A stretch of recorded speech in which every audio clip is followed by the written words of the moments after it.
ঢাকা বিশ্ববিদ্যালয়ের খেলার মাঠে চলছে ঐতিহ্যবাহী সাকরাইন উৎসব। এই মুহূর্তে সেখানে আছেন সহকর্মী জান্নাতুল দোলনা। সরাসরি যাচ্ছি তার কাছে। আজ ঐতিহ্যবাহী সাকরাইন উৎসব মূলত পৌষ মাসের শেষ দিন অর্থাৎ পৌষ সংক্রান্তিতে পুরান ঢাকার ঐতিহ্যবাহী এই দিনটি উদযাপিত হয়। মূলত ঘুড়ি উড়ানোকে কেন্দ্র করে দিনটি আবর্তিত হয় এবং ঘুড়ি উৎসব করা হয়। তো পুরান ঢাকার এই ঐতিহ্যকে তুলে ধরা হয়েছে এক খণ্ড পুরান ঢাকা, আমরা বলতে পারি যে ঢাকা বিশ্ববিদ্যালয়ের কেন্দ্রীয় যে মাঠ সেখানে উঠে এসেছে। এখানে পুরান ঢাকায় যেসব কার্যক্রম চলে পৌষ সংক্রান্তিতে সকাল থেকে পিঠা উৎসব বলি কিংবা ঘুড়ি উড়ানো বলি, ঐতিহ্যবাহী যতগুলো কালচার থাকে সেগুলো কিন্তু আজকে ঢাকা বিশ্ববিদ্যালয়ের যে কেন্দ্রীয় মাঠ সেখানে কিন্তু উঠে এসেছে।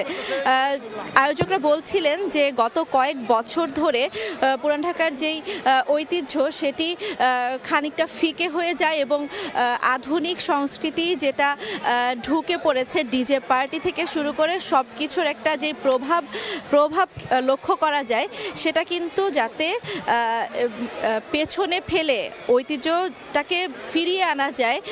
মূলত এই দিনে পুরান ঢাকার যা যা হয় সেগুলো কিন্তু আজকে যেই সেন্ট্রাল মাঠে সেটা লক্ষ্য করা যায়। রং বেরঙের ঘুড়ি কিনছে সবাই এবং সকাল থেকে ঘুড়ির যে উৎসব, স্টুডেন্টরা কিন্তু এখানে এসে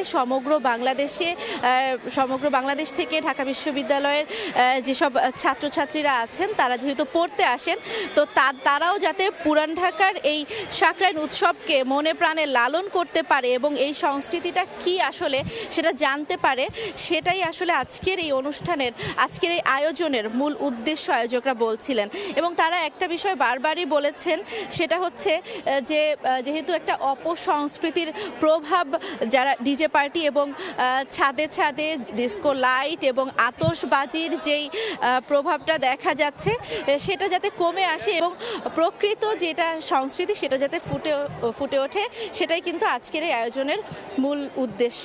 এই ছিল আমার কাছে ঢাকা বিশ্ববিদ্যালয়ের কেন্দ্রীয় মাঠ থেকে সর্বশেষ। সাকরাইন উৎসবের খবর জানছিলাম ঢাকা বিশ্ববিদ্যালয় থেকে।